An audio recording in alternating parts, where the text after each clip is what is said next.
that? Well, he came into the room and he told me to kneel down on the bed, and I did. And he came over to the bed and he threw me off the bed and he told me to get down on my knees on the floor. But well, I was really confused because, see, he just told me to get down on my knees on the bed, and so really I didn't know what to do. And he started unbuckling his pants and he pulled out his penis, and somehow, either by telling me or by putting his hand on the back of his head, he told me that he wanted me to give him a massage with my mouth on his penis. Was this the beginning of what you came to call knees? Yes! And what happened ultimately in this episode? I had to give him a massage on my knees until he started to have an orgasm. Had he ever done that before? No, he had done it, just not in my mouth. I was ready to pull away just like I'd always done, and he said, no, swallow. And did he say anything afterwards? He said, why can't you be just like your brother? And was there some point when he decided to use something besides the toothbrush? Yes. Now, after this incident, did your mother start to do something peculiar with respect to your body? Yes, she would come into my room and have me sit on the corner of my bed and then pull down my pants so she could examine me. Examine you where? In my genitals, she called it checking me out. She'd say, let me check you out, and then she'd examine my penis. And would your mother tell you why she was checking you out? She said just to see if anything was wrong. And were there any times when there was something unusual? Yeah, sometimes I just have a little small blisters on my penis. And would your mother do anything about that? Yeah, she would squeeze them and then she would pop them. And are there some new types of activities that begin with your father during this period when your mother is checking you out? Yes. Is this what you came to call rough sex? Yes. And did rough sex involve your father hurting you with things? Yes! Needles, pins, tacks, rope. He'd stick them into my thighs and my butt. How sporty! Was there something about your father's demeanor or look during rough sex that was distinctive? The look in his eyes. It was the way he would look through me, past me. I mean, he would.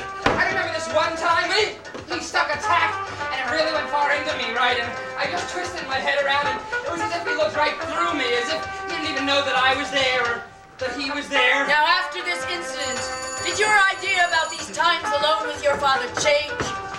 Really, I was having trouble dealing with the fact that my father no longer loved me. And was there a nickname that you gave to yourself that was related to rough sex? Yes. What was that nickname? The Hurt Man. And did he try to anally penetrate you with something else? Yes. What was it? And do you recall the day he succeeded? If that's long distance, Yes. don't hang on the phone. You know how much that costs. Was that a gentle process? All right. Oh, it was very, very painful. What was it? Basically, what happened? Well, he came into the room and he told me to kneel down on the bed and to kneel over the footboard. And did your father put anything on you or ask you to put anything on you? Well, usually he just told me to do it, but this time he just did it himself. What was it that was put on you? He had a Vaseline jar. The reason you're having trouble is because we can't hear you. If you would stop dancing, perhaps we would be able to hear you better. I know. I need to use the restroom. I need to take a break. Okay, we're on a short break while Eric goes to the bathroom. This gives me the opportunity to get Thomas on our guest speaker. A rescue room? And what happened? What was it? He lined himself up and he started going into me just like he'd always done. And then I said, Dad, please stop. And he just kept going in and finally I started screaming and I said, Dad, stop. It hurts. It hurts. He raped me. He just went all the way in. And did that hurt? Yes. Did you bleed? Yeah. What was your reaction to that pain? Well, I just sort of died off. I stopped screaming and I just sort of left myself. I mean, I went away in my mind. Were you scared? Very. And did your father say anything after?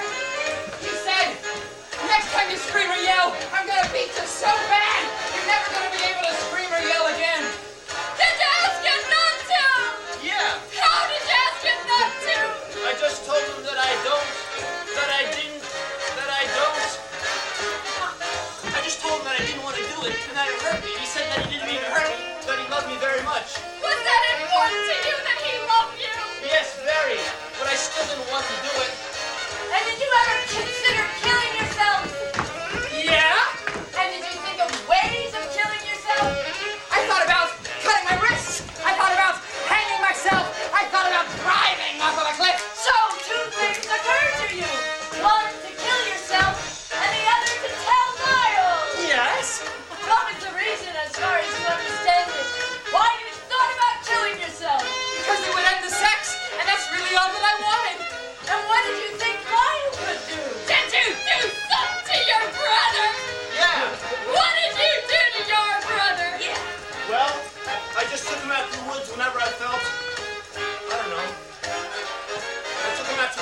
sometimes. And I would take a toothbrush also. And I played with him in the same way, and I'm sorry. Riesenschall.